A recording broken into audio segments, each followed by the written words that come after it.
and I collapsed on the floor with a severe pain. And then 3 years after the first collapse, I collapsed again. And this time as I fell, my head hit something. I'm not sure what it hit, but I ended up with 2 black eyes. I had to do something. And the doctor was telling me that there was nothing wrong. This is Michelle Flynn. She was running a successful business, exercising a lot. Everything seemed perfect. And then boom, after the second collapse, 2 black eyes staring back at her in the mirror. And the doctor said, "There's nothing wrong." That's when Michelle decided to give up her successful business and went on a journey that transformed her life and her health. Before this life-changing transformation, she was so exhausted every day that every afternoon she was secretly hiding in a bathroom stall to take a nap. But after she fixed her health, Michelle realized that you don't need afternoon naps to function. She discovered that what you do need is to get quality sleep at night. So if you feel tired after waking up in the morning, or if you feel tired throughout the day, then this podcast with Michelle might just change your life, help you do better at work, and become a happier person. One of the previous guests on this podcast left a mystery question for you. But before we get to that, I have a few questions of my own. Imagine you're on a long elevator ride with someone and they ask you, what do you do as a coach? How would you describe the problem you solve and who your coaching is for? I help people fix their lives, and it all starts with sleep. So by focusing on their sleep and what happens in the night, we can ensure that during the day they are able to optimize, whether that is their work, their relationships, their health, or any aspect of their life. Coaching often involves helping people break free from limiting beliefs or lies we tell ourselves. What's a lie that you used to believe about health or performance that you've since let go? I used to believe that things weren't in our control. And I still agree to a certain point that there are things outside of our control, but we do control how we react to things. We do control the habits that we build or the habits that we break. We do make choices and decisions every day about the people that are in our lives, the directions that we want to take our lives. So now I definitely feel much more in control of my thoughts, my feelings, and ultimately my actions, which is just a so much more positive way to live. What got you started on your coaching journey? Was there a particular experience, perhaps in your own corporate background, that led you towards health and wellness coaching? Yes, so I was actually running my own recruitment business and I was loving it. Was very successful, very much enjoyed the work that I was doing. And then I woke up one morning and I collapsed on the floor with a severe pain on the left side of my chest, which at the time I felt like I was having a heart attack. So I got rushed to hospital. Fortunately, it wasn't a heart attack. It was a variety of other minor illnesses. And that led to a period of 3 years where I just wasn't right. And then when I hit the 3-year mark, I collapsed again and decided it was time to actually do something, figure out what was going on. And it was that was the starting point to my journey. I started to work with a health coach.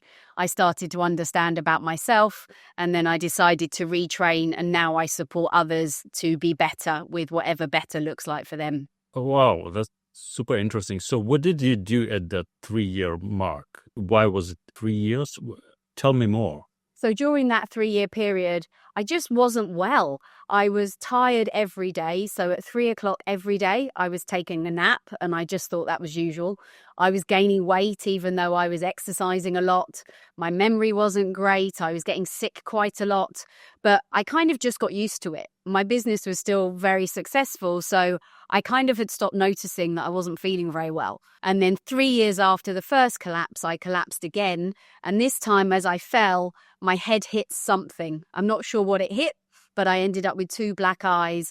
And at that point, it was staring me in the mirror. I had to do something. And the doctor was telling me that there was nothing wrong. I had some therapy, which I think therapy is amazing, but it didn't answer the questions for me. And when I started to work with a health coach and she explained to me about stress, it was just like a light bulb moment. So I basically went on a journey of sort of understanding myself better and healing myself. And then I decided that I wanted to continue my learning. I started studying to be a health coach. I had never planned to be a health coach. I was loving doing recruitment. But when I was qualified, people started asking me for help. And slowly it built momentum. And then 5 years ago, I said goodbye to my recruitment business and I started working full time as a coach. Wow. That's a very unusual way. This is like, wow. I always thought it was normal, like the afternoon nap, but you're saying no, it's not necessarily. Nope. An occasional nap every now and then. Absolutely. I love that. But every day at 3:00, I was working on client sites and I would take myself off to the bathroom. I would tell them that I was phoning a candidate to deliver an offer and I needed to go and have some privacy.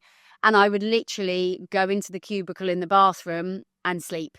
And it was only for 10 minutes, 15 minutes. And I just thought that was normal. I kind of just got used to it. And I was sleeping really well at night. So it wasn't as if I wasn't sleeping well at night and this was making up for that. I was sleeping fine at night, but my body was just exhausted. So potentially burnout, potentially looking at the age that I was at, I started sort of going through perimenopause, which no one had mentioned can happen in your 30s. So there was a lot of things that I just hadn't been aware of until literally I collapsed the second time and needed to go and figure out what was actually happening. Wow. So an accident actually had this unexpected outcome for you. Completely. Absolutely. I needed to figure out what was going on with my own body. I said to a friend, can you recommend any retreats? And she recommended one in Thailand. And I took myself off to Thailand for 2 weeks on my own. I left my husband at home, but I really feel like I just needed something to step away from my day-to-day life to focus on myself instead of my business or my clients or my husband or my family. So something that potentially seemed quite trivial at that point led to everything changing. Literally from how I ate through to the fact that I'd actually been over-exercising, to understanding the impact of stress on the body, through the power of kind of understanding connections to people. Like everything changed. The moment that I arrived at that retreat, my whole life changed. Interesting. So tell me more. What happened there? So I remember arriving and I was a bit collected at the airport and I arrived at the retreat in Thailand and I remember driving down the driveway and I was thinking, what am I doing? Have I gone mad? Here I am. I know no one. I don't really know what to expect. And within 5 minutes, I just felt like I was at home. I was welcomed by everybody, the staff and the guests. And for the next 2 weeks, I just got to share my story, learn about other people's stories. No one cared about what you did for a job or what you were wearing, but what designer clothes you're wearing. That's not my thing at all. So I was very comfortable suddenly living in just gym kit. And for 2 weeks, I really learned about how to eat cleanly. That over-exercising actually continues to keep your body in a state of stress. And lots of the people that I coach now are in very high pressure jobs. And then they're going and they're doing very high intense exercise. And for some people, that's absolutely the right thing to do. But for me, it wasn't. So I started to learn about meditation and breath work and journaling and all of these things that, to be honest, in the past, I had probably mocked. I'd probably thought that's a load of woo-woo and that's not for me. And I said yes to everything. I thought, I'm here, I'm in this, I might as well just try everything. And I tried some stuff that was quite out there. But it was brilliant. It opened my mind to actually how much we can help ourselves in the moment. It doesn't have to be running ultra marathons or going vegan or sort of silent retreats for 10 days. The simple things that you can do every day in the moment when you're feeling anxious or whilst you're lying in bed struggling to get to sleep. It gave me back the control. And I think that's where I realized that there is a lot more in our lives that we can be in control of, should we want to be, and should we make the right decisions. And ultimately, if we've got the right support. I was with all of these people for 2 weeks surrounded by the right support, which meant that when I flew home, I had to make sure my husband was going to continue supporting me. That's why I decided to start studying, because it's very easy when you're in Thailand for 2 weeks to do all of the right stuff. And then you get home to real life and suddenly it all goes out the window. So I decided to study. That's when I enrolled in the course. I did that for 12 months and everything changed. It was amazing. Best thing I ever did. Fascinating.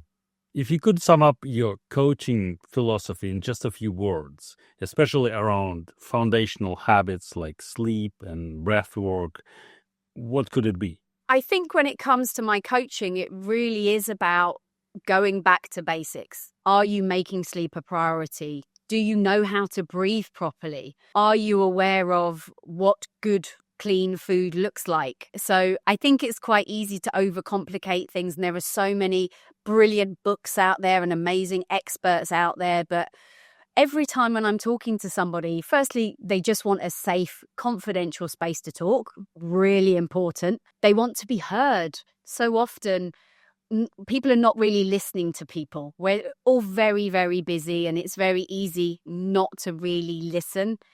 And then it is just about, let's build those basic habits, because if you haven't got the foundations, then you can't build on that. So let's get those foundations working, and then actually everything else just starts to fall into place. Interesting. So what's the right way to breathe? What is breath work in the first place? Okay. It's probably the most important thing I will teach anybody. So I am a qualified breathwork instructor in a methodology called Oxygen Advantage, which is all based on science. And the first thing that we need to know when it comes to breathing is we need to breathe through this part of our face. Many people breathe through their mouths. Your mouth is not even a part of your respiratory system. It does nothing in terms of breathing properly, whereas the nose has 30 different functions, from changing the temperature of the air to turbining the air down deep into your lungs, through to clearing out the bacteria, through to opening up the inside of the lungs to create the oxygen exchange. So the first thing is we need to breathe through the nose, and then we need to breathe deep down into the bottom of the lungs. So when we breathe through our mouth, we breathe shallow. We breathe up here. Nothing magical happens up here. We need to breathe deep into the bottom of the lungs, and that's what our nose does. It sends the air to the bottom. The oxygen exchange happens, and that's where we have more energy. Every part of our body functions better because breathing properly puts our nervous system into the calm state. And life is so stressful these days. Modern day living is non-stop, that so many people are living in the stressed state. And we need to move to the calm, because that's where all of the body starts to function properly. So breathing is where it all begins. And when we're breathing properly, we will sleep better. We will think better. We will have higher energy. We will be able to feel more relaxed when we're feeling stressed. And the list goes on. It is the most impactful thing that I teach anybody, and the change is instant. This is not something that takes weeks and weeks. You will feel it instantly. Wow, that's fascinating. I go for a run almost every day, like 30 minutes. And I used to breathe through the mouth when running. But a while ago, I don't know, maybe a year ago or something, I kind of got used to only breathing through the nose to make sure that I don't run too fast. But now, recently I realized I can't even run like at a 156 pulse, and I still can comfortably keep breathing through the nose alone. Yeah, it's really hard. Many of the top sports people are nowadays moving to nasal breathing. You may have seen some of them taping their mouths when they're training. It's really hard to keep your mouth shut when you are exercising. Particularly in my case, I like to chat, but when you train with your mouth shut, you dehydrate considerably less. So when we're thinking about the way that the body is functioning, we don't want to be dehydrated. Looking at the buildup of lactic acid, that's impacted by how we're breathing. So anybody that I'm working with that wants to improve their sports performance, we will try to get them nasal breathing. And that might be something that is difficult, particularly depending on whether they can actually breathe through their nose. Some people can't. We do have answers for that. But if we can get someone breathing through their nose and then teaching them functional breathing methods, I have seen someone beat their personal best 10K time within 1 week of breath training. And this was someone that was in Team GB. So this was someone that was already a really high achieving athlete. But by changing how she was breathing, she was able to run faster. So, but it takes practice. It's uncomfortable. We are used to breathing through our mouths, particularly in sport. We think that we're getting more air in, but actually it's about the carbon dioxide and getting comfortable with the carbon dioxide, not just focusing on the oxygen. Fascinating. What's a common misconception about sleep or stress management that you wish more people understood? I wish people understood how important sleep is. It's often a bit of a badge of honor, like, I got no sleep last night, I'll sleep when I'm dead.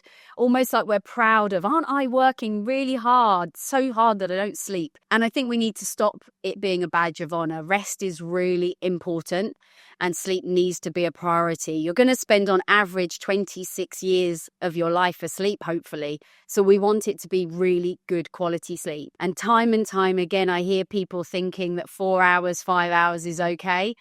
It's just not enough. So we need to be focusing on getting more sleep, but actually more importantly, the right quality of sleep. And breath work and other things can help improve the quality of sleep. You know it yourself. If you haven't had a good night's sleep, whatever the reason is, you are never going to have a great next day. So if you need to make decisions, if someone's running a business, Jeff Bezos, who founded Amazon, says this: he will not make a decision if he hasn't had a good night's sleep. He refuses because he knows that he's not likely to make the best decision. So we need to be really aware of how much it impacts us. I think people think it's just about curing tiredness. And it is so much more. It's about clearing out the brain, filing our memories, healing our body. Let's actually realize that everything starts with health and sleep, and then we can work on the other parts of our lives. Could you maybe give us a tip on how to improve sleep quality? What about sleep quality? So to get the deeper sleep, because sometimes people will come to me and say, but I get 8 hours. Why am I still tired? And it's like, okay, your quality of sleep probably isn't good enough. We need to be getting that really good deep sleep. One of the key things is if we are on a screen before bedtime, it blocks our melatonin by 50%. And that is our sleep hormone. So straight away, that's blocked by 50%. So put the phones away about an hour before bed. Not only is it about the light and the way the light interacts with your eyes, but we all know we procrastinate. Oh, look, there's another video on TikTok. Oh, there's another like on my Instagram post. And suddenly we've wasted an hour or two that we could have been sleeping. So getting the screens away is definitely the first one. There's lots of other things. Some of the obvious things that we know about. We know caffeine impacts sleep. We know stress impacts sleep. But there are those really quick wins that we can have. And I worked with one guy and his deep sleep quality was about 9%. And within a week of putting the phone away at 8:30 every evening, it went up to 36%. And you can imagine how much better he was at his job the next day. That's amazing, fascinating. But how do you measure sleep quality? So I use one of these. This is a Garmin.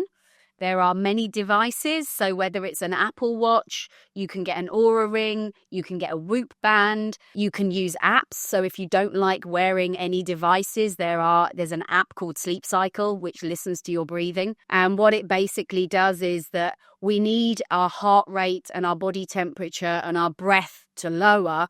That's when we get into the deep sleep. So if you are using any form of device, it will be then linked to an app on your phone and you can see what your sleep looks like. And it is very clear from that whether someone is getting the right quality of sleep or not. So often that's where I'll start with people, so that I like data. I've got a maths degree. I really like to prove what I'm doing with people using some form of device to track. Realistically, the best thing is to go, how did you feel when you woke up this morning? Do you feel good? Not so good. Whereas when we really want to get into the detail, it is good to have the data. When you start working with a client who is struggling with low energy or sleep issues, what are the biggest challenges you notice they need to address first? With each person, it can be different. I think the first challenge with anybody who's having any coaching is understanding what they're looking to change, because unless we have a real strong reason for changing something, we probably won't get around to changing it. So if someone comes with the fact that they want more energy, but they're not actually prepared to do the work, I don't have a magic wand. No coach has a magic wand that just fixes everything. It's work. So if someone isn't prepared to do the work, then that is an issue. But if they're coming and they're engaged in the process, and a lot of what I do is holding people accountable, getting feedback, what's working, what's not working so well. But to someone to be aware of what it is that isn't working in their life. And sometimes it's connecting the dots. They might think that their problem is work, but they're not actually sleeping very well. So of course that's going to impact their work. Or they might think their problem is, well, I'm not exercising. Well, if you're not getting any sleep, you probably won't be exercising. So it's about connecting those dots, bringing an awareness to what isn't going as well, celebrating what is going well, because we often forget to congratulate ourselves on the good stuff, but an awareness of what needs improving, and then a commitment to actually making the positive change. What's the most unconventional piece of advice you've ever given or received about improving sleep or work-life balance? I think probably the advice that not many people probably give is that there are two things that you should do in your bedroom. Currently, we eat in our bedrooms, we watch telly in our bedrooms, we work in our bedrooms. They're everything else apart from the two things that we should do in there. And one of them is sleeping, and the other one is reproducing in whatever way you would like to see that. So sometimes it's actually about just getting the screens away and having some more sort of intimate time, which I think it's not something people necessarily talk about as much. But if we're talking about something a bit more mainstream, I guess it comes back to breath work. And it's getting people doing certain breathing exercises when they're in bed to prepare their body for a good night's sleep, because it prepares the nervous system, it reduces the heart rate, it lowers the body temperature, and that all of those things are telling our body, okay, now it's time, we're safe, we can go to sleep now. Here's a fun question. If you were an animal, which animal would you be? Or put another way, what's your spirit animal when it comes to helping people feel energized and well-rested? I think I'd probably have to be a cat. And when I'm working with people, I think it kind of comes into that, is that during the day, I like to be outside. I like to be getting daylight. I think that's really important for my clients to get that as well. I like to be exploring. I like to be discovering new things. I like to be sort of meeting new people along the way. And then come the evening, I like to just relax and rest, preferably in front of a nice fire, and have a good night's sleep. Yeah, I think making the most of the days, being out there, being the best that you can, but then knowing at night that you need to have a good rest to be able to have a good day the next day. What's a question you wish more clients asked you about managing energy or optimizing sleep? I like it when people are inquisitive, when they want to improve. So I like it when people are asking the whats, the wheres, the whys. Why is that important? Why should I sleep more? Why should I drink more water? Why should I spend time with my friends? Because I really like to back it up with, well, here's the evidence, here's the data, here's the research. This isn't just me making this up. There is a lot of proof out there now about all of these things. So if we look at the blue zones, which are the parts of the world where people live the longest, there's a lot of evidence about why they live longer. So for me, when a client is inquisitive, it means that I know that they're really taking on board what I'm saying, the advice that I'm giving, but also trusting that it is real, and hopefully then they can go away and start to implement whatever is relevant to their life and what they're looking to improve. All right, it's time for the mystery question left by one of the previous guests. What could you do today that your future self would thank you for? Put my phone down. Put my phone away. I spend, like many people, too much time scrolling, checking that I've got likes, checking if someone's looked at my video. And actually, that time could be used to read more, to rest more, to meditate. And it is literally the one thing that I keep working on with my own coach that I still struggle with, because I'm addicted to my phone like many people. So yes, that would definitely be the thing that I would need to work on. For someone who constantly feels tired even after a full night's sleep, what's the first step you recommend to help them start feeling more refreshed? The first thing is get some daylight first thing in the morning. So when someone wakes up, then often not considering that what they do in their morning routine will impact the night sleep they're going to have at the end of that day. So getting outside, even if it's cold, whether that's into a garden, on your doorstep, on a balcony, whatever that might be, get outside, get some fresh air, get daylight, because when the daylight hits your eyes, it sends a message to your brain to say, now it's daytime, let's put the sleep hormones away, let's put the day hormones on, and then that starts a whole process so that when it comes to bedtime later on in that evening, your body is working. It's your body clock, and every function of our body has its own little body clock and a different time when it is most useful. So getting that daylight first thing in the morning is going to have a massive impact on energy levels, also on the good night's sleep the next night, and the spiral continues. And that doesn't cost anything. So we can just get outside and do that. Yes, if you can be going for a walk, going for a bike ride, having a run as you might be doing, maybe seeing a friend, having some social connection with someone. Because what I like to do is kind of habit stack. What are the things that we can do together to sort of achieve more with the same amount of time? So exercising outside with a friend, we're starting to tick many of the boxes, not only for good sleep, but also improve levels of happiness. Is there a book or a practice or a habit that has been transformative for you or your clients in understanding and improving sleep quality? There's a brilliant book by Matthew Walker. He's a professor in sleep, and the book is called Why We Sleep. And it's just a brilliant book. It's really informative. If you're not big into reading books, he is on many podcasts. And again, it's helping us realize all of the different things that we can be doing, from caffeine to alcohol to stress to eating too late to having an uncomfortable bed. All of these different real sort of practical tips as to how we can sleep better. So I think Matthew Walker's book is brilliant. Awesome. What's one simple thing someone could start doing today to improve their sleep or energy levels? So something super simple that you can do anywhere is about using your nostrils. So I'll demonstrate to you. If you're wanting to get some energy, so you maybe haven't had such a good night's sleep and you're just feeling a little bit tired in the day, you need to shut your left nostril and breathe for a minute or two in and out of your right nostril. That nostril is energizing. If you feel like you're a bit stressed and you need to calm down a little bit, maybe something's just gone wrong at work, or things are a bit difficult at home, your kids don't want to get ready for school, or just before bed, if you shut your right nostril and you breathe for a couple of minutes through your left nostril, that is calming. So that is something super simple that you can do anywhere. You're just picking which nostril depending. So breathe through the right nostril for energy, breathe through the left nostril for calm. Oh, wow. That's super interesting. Thank you. If you could only teach one lesson to all your clients about optimizing their health and performance, what would it be? It would be don't wait. Don't put it off. I'll do it on Monday. I'll do it next month. Oh, I'll do it in January.